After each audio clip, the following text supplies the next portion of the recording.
ఆర్థిక మంత్రి నిర్మలా సీతారామన్ బడ్జెట్లో మధ్యతరగతి ప్రజలకు పెద్ద బహుమతిని అందించారు. కొత్త పన్ను విధానంలో 12 లక్షల ఆదాయాన్ని పన్ను మినహాయింపిస్తున్నట్లుగా ప్రకటించారు.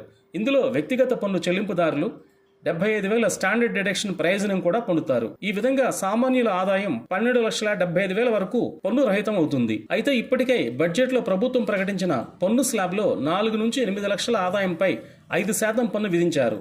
ఆదాయపు పన్ను చట్టం 1961లోని సెక్షన్ 87A ప్రకారం ఆదాయపు పన్ను విధానంలో మార్పులు తీసుకువచ్చారు కేంద్ర మంత్రి.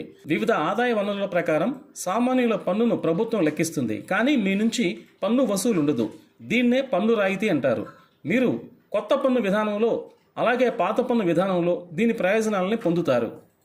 కొత్త పన్ను విధానంలో మార్చిన స్లాబుల ప్రకారం 4 లక్షల వరకు పన్ను లేదు. 4 నుంచి 8 లక్షల పైన 4 నుంచి 8 లక్షల వరకు 5% పన్ను వర్తిస్తుంది. అలాగే 8 నుండి 12 లక్షల వరకు 10% పన్ను వర్తిస్తుంది. ఇక 12 నుండి 16 లక్షల వరకు 15% పన్ను వర్తిస్తుంది.